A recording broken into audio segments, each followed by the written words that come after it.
Ujú. ¿Cómo le hago? No, no puedo entrar, hijo. No, aquí está.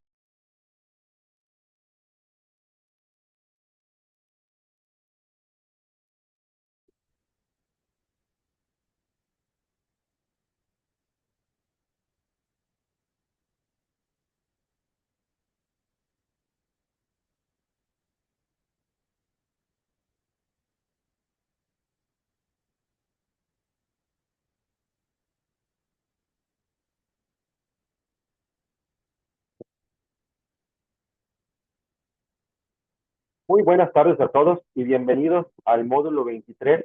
Estamos iniciando ya con nuestra tercera sesión, nuestra tercera semana correspondiente a la unidad 3 denominada las tecnologías emergentes en la administración y la gestión, donde el propósito principal de esta semana, principalmente como su nombre lo indica la unidad, es el uso de las tecnologías emergentes en la resolución de problemas. Es decir, durante esta semana vamos a volver a retomar el uso de tecnologías emergentes para poder realizar nuestras actividades integradoras. Y vamos a tomar un poquito de información de las fases pasadas. En estas fases pasadas hubo un poco de muchas áreas de oportunidad en las que tenemos que trabajar, principalmente en la fase 4, debido a que hubo mucha incertidumbre con lo que es un perfil de puesto, con lo que es una descripción de puesto, con el seguimiento correcto de las instrucciones de cada una de las actividades que estamos elaborando. Por lo que sí es muy importante que nosotros corrijamos cada una de esas fases para poder ir consecutivamente con esta semana. Derivado de que toda la información que estuvimos trabajando en semana 2 la vamos a utilizar en esta semana, que es semana 3, que vamos a estar elaborando fase 5 y fase 6. Como bien les había compartido, la función de los espacios abiertos para el aprendizaje es el abordamiento de los temas que están basados en la unidad. Por esta vez, como yo les había compartido, les voy a volver a mostrar otros ejemplos de lo que ustedes van a estar entregando. Siempre la función del asesor virtual para con ustedes, en cualquiera de los módulos que ustedes debieron haber llevado, es mostrarles cuál es la función de cada uno de los temas que están llevando, pero darle un enfoque para que ustedes lo relacionen con sus temas de sus proyectos. Por ejemplo, hablando de su módulo 22, una de las funciones primordiales del módulo 22 era que realmente el asesor virtual en turno que ustedes tenían mostrarles la importancia que tenía la resolución de problemas y abordar un poco sobre la generalización de cómo se estructuraba el objetivo general, los objetivos específicos, para que ustedes ya con ello vinieran un poco empapados de información hacia el módulo 23. Entiendo y ha sido un parteaguas muy importante durante muchas generaciones que me ha tocado llevar a cabo durante casi 4 años, que algunas generaciones sí, asesores sí les muestran esa información, otras generaciones que no, pero relativamente la función es que ustedes conozcan todo relacionado al proceso administrativo. Algo que podemos ver también durante su fase 3 es el uso incorrecto o la mala gestión de los recursos. Yo les compartía en las últimas sesiones que cada uno de los recursos que nosotros utilizamos es importante para la gestión de un proyecto. Esto es en base o con base en autores que nos especifican que cada uno de los proyectos de cualquier índole, ya sean sociales, ya sean lucrativos, no lucrativos, deben de contener cada uno de estos recursos. El hecho de aplicar no aplica, no los necesito, gestionar mal un recurso permea en la viabilidad de un proyecto. De acuerdo a autores nos dicen que un proyecto no es viable cuando el proyecto carece de recursos y un proyecto que ya no es viable es un proyecto que ya no se puede realizar. Un proyecto puede ser viable y no factible, pero no puede ser viable y no factible. Es decir, cuando un proyecto ya no es viable, ya no es solvente. La solvencia económica en la parte financiera o en la parte de finanzas nos indica la capacidad que tiene un proyecto de adquirir deuda. Como les compartía, una de las partes primordiales que nosotros teníamos en la columna de recursos financieros era que relativamente no necesitábamos conocer de dónde proviene el dinero. Por eso precisamente cada columna tenía una nomenclatura en específico, es decir, recursos materiales les solicitaba los bienes tangibles, ya sea computadoras, mouse, impresoras, hojas blancas, pero no las acciones que íbamos a realizar con cada uno de ellos. O sea, yo no iba a colocar dentro de sus columnas una computadora para hacer presentaciones. A veces colocábamos dentro de recursos materiales presentaciones, trípticos, folletos, pero esto no aplica dentro de un recurso material. Entonces, todos los bienes tangibles que nosotros podamos utilizar, como lo son los que les acabo de compartir, deben de ir, como por ejemplo, presentaciones no es un recurso material, agua no es un recurso material. Entonces, todo esto impacta en la viabilidad del proyecto, el no conocer qué es un recurso material, los recursos tecnológicos de igual manera, que son los bienes tanto tangibles como intangibles, que se pueden tocar y no tocar, como por ejemplo el Internet, software de gestión de proyectos, otros tipos de software que pueden utilizar, GPS, buteos, todas las herramientas tecnológicas que tenemos acceso nosotros, pero de igual manera no nos pide qué vamos a hacer con esa tecnología. O sea, Internet para conectarse todo el día. No, solamente la palabra Internet, o sea, solamente va el recurso tecnológico, recursos financieros. Recursos financieros, como les compartí en la semana pasada, pueden seguir aplicando la palabra dinero en efectivo en esta nueva fase y las voy a dar por buena a toda esta columna. O en su caso, como les compartía, el recurso financiero es la suma de cada uno de los recursos con la proyección de nuestro objetivo general. Esto nos da un presupuesto estimado. ¿Por qué es un presupuesto estimado? Porque hasta el día de hoy seguimos teniendo incertidumbre de dónde va a provenir este dinero. Yo no necesito dentro de esta columna, o la columna no me pide de dónde proviene, sino en este caso la nomenclatura de la columna cambiaría a ¿de dónde proviene el recurso financiero? Ahí es una pregunta muy directa de lo que nos indica de dónde proviene. Ahora sí, donaciones, parte de lo que es el gobierno, etcétera, etcétera, etcétera, aportaciones voluntarias de los vecinos. Entonces, yo ya estoy pidiendo de dónde proviene. La columna no pide de dónde proviene, pide cuánto es el presupuesto inicial con el que nosotros vamos, precisamente, valga la redundancia, a iniciar la etapa del proyecto. Entonces, nosotros contemplamos la suma del recurso material, la suma del recurso tecnológico, el pago del recurso humano, esto con la proyección de la cantidad de meses o años que estamos trabajando en nuestro proyecto, me da la cantidad del presupuesto inicial por cada tarea que estamos elaborando. Posteriormente, el recurso humano, que en su momento en la fase anterior no solicitaba, era que nosotros reflexionáramos a través de cada uno de los proyectos que estábamos elaborando, cuáles eran esas personas idóneas para poder trabajar con ellas. Una persona con conocimientos en comercio, en mercadotecnia, en informática, en administración, en contaduría, en lo que quisieran, pero era que nosotros contempláramos la estructura que nos muestra la plataforma o en su caso, como yo les compartía, el que ustedes reflejaran el nombre del perfil de puesto. Si ustedes ya conocían el nombre del perfil de puesto, se les iba a facilitar porque como les compartía, esa información la van a retomar para esta nueva tabla. Otro punto muy importante es vecinos, familia, amigos, no son perfiles de puesto. Hubo trabajos que tuvieron que tenían estos nombres que no relativamente no pertenecen dentro de la etapa de perfiles y que dentro de la administración y la gestión relativamente esto no existe. Entonces sí es muy importante que nosotros podamos profundizar los temas para que conozcamos cuál es la relevancia, cuál es su importancia, porque en esta semana vamos a conocer la importancia de esos recursos humanos que ahora vamos a contemplar como responsables de actividades y tareas. ¿Por qué responsables de actividades y tareas? Ustedes van a ver que dentro de la plataforma ya hay una nueva tabla que se llama tabla de los 10 elementos.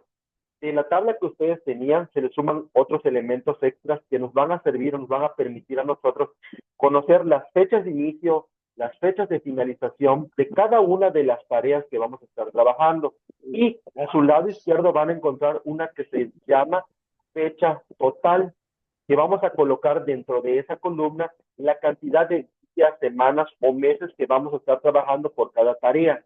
Es decir, que la sumatoria total de cada fase, que es previa, desarrollo y ahora concreción, ya no se llama concreción, se llama consecución, porque quiere decir que lo que nosotros concretamos en lo anterior, ahora lo vamos a seguir para darle finalidad, o sea, vamos a dar ahora la estructura correcta, le vamos a dar fechas de inicio y fechas de finalización. A modo de ejemplo, tengo que mis actividades previas, mi primera tarea era realizar una junta vecinal. Mi junta vecinal comienza a partir de hoy.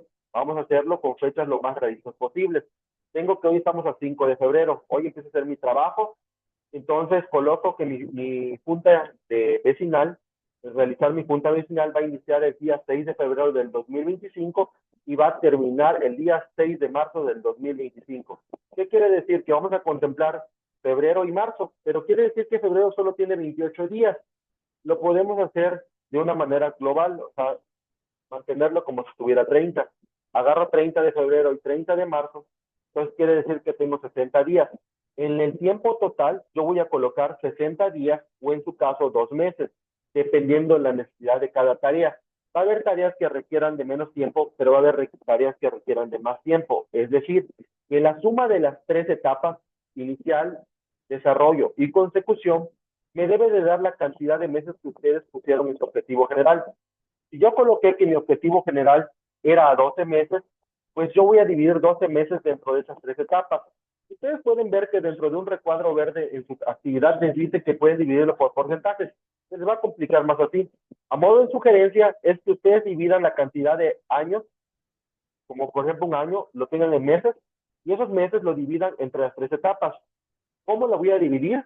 Va a ser acorde a lo que ustedes requieran, porque como les compartía, va a haber actividades o tareas que requieran de mucho más tiempo y yo puedo darle más tiempo a tareas, pero que al final la suma de las tres fases me dé por la cantidad de el objetivo general, ya sea 12 meses, 18 meses, 24 meses, 36 meses, lo que ustedes hayan establecido. Lógicamente no puede haber menos de 12 meses porque eso lo especifica también su recuadro.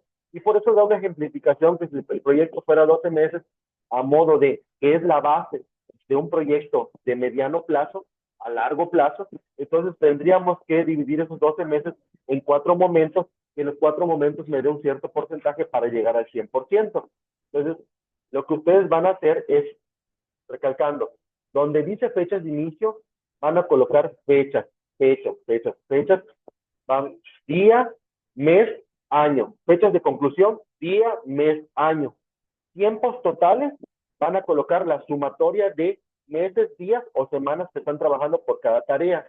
Y que al final la suma total de la tabla va a dar el tiempo de su objetivo general. Esto va a ser el primer 50% de su calificación. Posteriormente, ustedes van a ver que les dice que van a elaborar un diagrama de Gantt. Ahorita les voy a mostrar una tecnología muy fácil de usar que se llama Taurus Planner, porque como les compartía, la parte del aprendizaje esperado de esta semana es el uso de las tecnologías emergentes, o sea, usar diagramas dinámicos.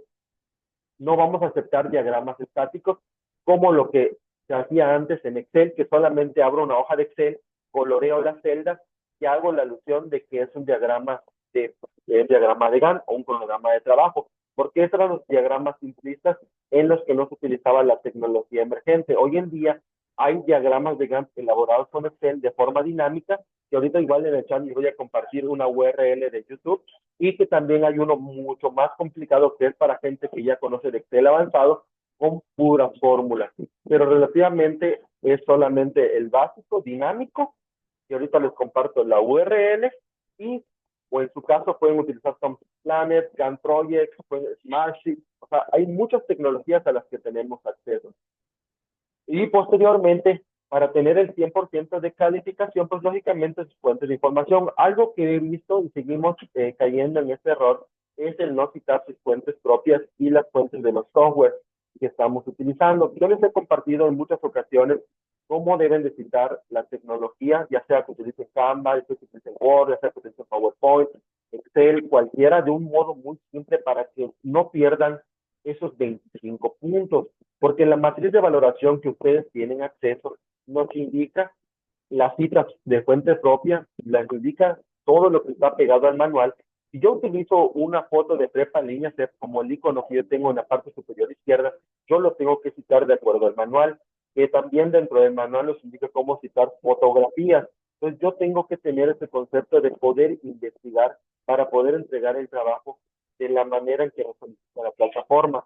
Esto es una parte tan importante porque cuando ustedes egresen de prepa en línea C y algunos de ustedes continúen sus estudios profesionales, ya van a citar en la nueva forma que es APA 11 y APA 7. En muchas escuelas universitarias siguen utilizando el APA 7, pero en otras ya están utilizando lo que es el APA 11. De hecho, ahorita ya hay otro nuevo APA. Pero vamos avanzando y evolucionando con la tecnología que de igual manera nos permiten poder tener herramientas en línea que nos citan ya el APA 7 y el APA 11. ¿Cómo lo hago? Yo entro a Google y busco herramienta para citar en APA 7 y nos da tecnologías online que podemos utilizar para citar. A diferencia que tenemos en el manual de Prepalina hacer, que eso sería lo que estaríamos entregando en su fase 5, pero ahorita les voy a mostrar el Tom Planner y adicional les voy a mostrar cuál es la estructura correcta que deben de tener los escenarios que nos piden en la fase 6, porque también caemos en el error de no leer correctamente las instrucciones, donde nos dice precisamente en la fase 6 que a partir de las fases del diagrama de Gantt, por eso nos dice a partir de las fases del diagrama de Gantt, o sea, tiene fases 3, y fase previa, desarrollo y concreción. Elaborar posibles escenarios, porque siempre caemos en el error de solamente entregar un escenario mejor y un escenario peor. Y ahí es donde hay mucha gente que empieza a reprobar, porque la plataforma nos dice posibles escenarios, o sea, tiene plural. Si fuera solamente un escenario, pues lógicamente lo que había el sistema nos indica elaborar un escenario mejor y elaborar un escenario peor. Ahí no hay ni para dónde moverle, porque relativamente la instrucción dice que es un escenario, pero dice posibles escenarios porque tenemos tres fases: inicial, desarrollo y consecución. Pero también ahorita les voy a mostrar de dónde nace esa técnica. Cuida los pequeños detalles, un pequeño agujero puede hundir un gran barco. Esto nos dice una frase de Benjamin Franklin muy importante, porque eso sucede muy a menudo, no solamente en la parte de un proyecto, sino en la parte estructural, en la parte de la vida personal, en la parte familiar, en la parte sentimental. Hablando de una estructura, cuando construye un albañil una casa y literalmente no gestionamos materiales buenos, lo primero que puede pasar es que empiecen a ver, o transcurren los años en las casas, una mala cimentación puede hacer que una estructura tenga grietas. Esas grietas, ¿qué puede hacer? Puede hacer que por las propias grietas se filtre el agua. Pero eso no solamente va a ser una pérdida plausible de dinero económico, sino también va a ser una pérdida de la inversión que nosotros hicimos. Porque si nosotros no invertimos en algo que es nuestro patrimonio, pues lógicamente ese patrimonio empieza a venirse abajo. Y al momento que nosotros querramos volver a darle mantenimiento, a veces es tarde, porque dejamos pasar esa grieta por muchos años y esa grieta va a empezar a crecer y empieza a dañar toda la cimentación. En ese caso, lo que se hace es volver a picar toda la parte, pero eso genera un costo. Hablándolo de la forma empresarial, cuando nosotros no cuidamos los recursos que tenemos dentro de una empresa, vamos, con la parte de que toda empresa, y muchos dicen, ay, ¿qué es un lapicero? Yo lo logré entender mucho después cuando empecé a estudiar mi carrera y empecé a estudiar mucho sobre administración. Cuando vemos dentro de las empresas y hay una gestión de los recursos materiales, el que un empleado se pierda un lapicero es un costo para la empresa. La empresa tiene un presupuesto inicial y tiene un capital inicial, un capital de inversión, tiene un presupuesto destinado para almacén, para materiales, equipo y oficinas, que les da su material a cada uno de los empleados para que cuiden. Pero muchos a veces, y también me incluyo porque yo trabajé en empresas privadas, decíamos cuando se perdió un lapicero o se rompía algo, ¿qué es una grapadora? ¿Qué es una impresora? No es nada para una empresa que tiene muchísimo dinero, no, sí, porque dentro de la parte de un presupuesto, de la parte de un balance general, de un estado de resultados, es pérdida para la empresa, porque ese producto que a lo mejor nosotros no supimos cuidar como lo que era una impresora, genera un costo y un gasto para la empresa, porque ya no se puede vender, porque a lo mejor ya no tiene reparación. Si tuviera reparación, me va a salir más caro repararlo que comprar una nueva. Entonces, ese costo de inversión puede hacer que la empresa vaya generando muchas pérdidas. Imagínense si lo estamos hablando por una cantidad muy grande de empleados. Entonces, esto suele afectar la economía interna de la empresa. Pero, ¿qué es la administración de proyectos en sí? ¿Por qué es importante? Por medio de la administración de proyectos, las empresas tienen la posibilidad de implementar sus estrategias comerciales, así como de innovar en el mercado y de generar diversas ventajas competitivas. También sirve para garantizar proyectos de calidad a tiempo y dentro de un presupuesto, que era como les compartía. La administración de proyectos es de vital importancia para cualquier tipo de organización, ya que sus aportes tienen relación directa con la administración de empresas y la planificación organizacional. Esto le permite controlar los procesos, cumplir con cronogramas, administrar los recursos y garantizar las estimaciones de productividad. Otro de los aspectos que resalta su importancia es que ayuda a realizar las actividades con planificación y con una visión estratégica. O sea, ¿qué es lo que estoy esperando que suceda en un tiempo determinado? Favoreciendo a que diferentes áreas de la empresa puedan trabajar integradas en conjunto y en sinergia. Además, la administración de proyectos conlleva al cumplimiento de los objetivos. Gracias al análisis previo, ahora sí, sobre la factibilidad, que es lo que vamos a estar viendo en esta semana, ya vimos la viabilidad del proyecto, o sea, si tiene capacidad de solvencia económica.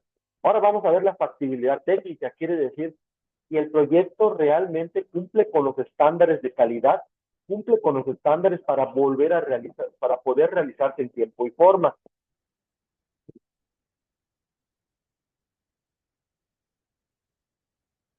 Leticia, si el diagrama de Gantt lo hice en esa fecha, no pasa absolutamente nada. Como compartía, tiene que ser un diagrama dinámico, no estático. El diagrama estático son lo que solamente rellenamos el color de las celdas, colocamos nuestras actividades, sus tareas, y le ponemos el rellenado de las columnas y decimos es un diagrama, un cronograma de trabajo. Estos son los cronogramas de trabajo antiguos que nacieron en 1947. El día de hoy, en el 2025, estamos utilizando tecnologías emergentes para poder hacer la resolución de problemas, como tecnologías con Excel, pero dinámicos, Jam Project, Smashy, Tom Planner, que ahorita les voy a presentar Tom Planner para que lo puedan ver. Que de hecho esto lo dice aquí, debido a que en la actualidad se habla mucho más sobre el desarrollo de las tecnologías y la digitalización de los negocios, existen muchos proyectos que nacen por y para el mundo digital. Esto ha orientado el surgimiento de una nueva era conocida como la administración de proyectos digitales y que en la actualidad es muy necesaria. Entonces, claro que sí, Judith. Entonces, esta parte es muy importante y relevante en el uso de las tecnologías emergentes. Ahora, me voy a adelantar este repaso, era un juego que tenía para ustedes de crisis, pero me voy a adelantar para conocer la información. Beneficios. ¿Cuáles son entonces los beneficios que tiene la administración de proyectos? El principal beneficio de la administración de proyectos tiene que ver con la satisfacción del cliente interno, y es lo que nosotros estamos viendo el día de hoy en esta semana en el foro de clase. ¿Quién es nuestro cliente interno? Nuestro cliente interno son nuestros trabajadores, nuestra plantilla laboral. Ustedes pueden ver que dentro del foro de clase les dice que a partir de la creación de sus escenarios, determinar cuáles serán las tecnologías de comunicación, ¿no? ¿Cuáles son las tecnologías de comunicación que yo voy a utilizar internamente? En las empresas, muchas de las empresas utilizan chats internos, chats creados, emails, hotmails, Outlook, entre otras tecnologías que tienen sistemas personalizados para tener una comunicación con su personal. Asimismo, existe una extensa lista de beneficios entre los que destacan los siguientes: administrar y disponer de los recursos y del tiempo de manera eficiente. Es decir, la manera de que yo distribuyo cada uno de esos recursos con el tiempo me va a ayudar a determinar esta holgura que nosotros vimos con con el método PERT, y vamos a necesitar más tiempo, o si realmente yo puse 12 meses y con 12 meses me va a ser suficiente para poder trabajar mi proyecto en tiempo y forma. Optimizar todos los procesos y flujos de trabajo, actuar de manera predecible, lo que permite mantener más control, lograr el cumplimiento de los objetivos establecidos, vincular los resultados con los objetivos estratégicos de la organización, aumentar la comunicación entre diferentes áreas productivas, ayudar eficientemente en la resolución de problemas e incidencias, actuar óptimamente frente a los riesgos, entregar resultados cumpliendo en los tiempos establecidos. Imagínense que yo coloco un proyecto que tengo una sociodemografía de población de acuerdo a lo que estoy trabajando, de más de 5,000 personas, porque estoy en una comunidad, y le coloco que lo voy a hacer en tan solo 3 meses. Automáticamente, cuando vemos este tipo de información dentro de un programa de trabajo, queda algo que se denomina información permeable o información infactible o sin factibilidad. porque yo puedo determinar automáticamente que el tiempo no es acorde a la demografía de población con la que estoy trabajando. Yo tan solo uso la palabra de concientizar a una población. Recordemos que Güey, mira, concientizar es cambiar el pensamiento de una ahora sí son canelitas, güey.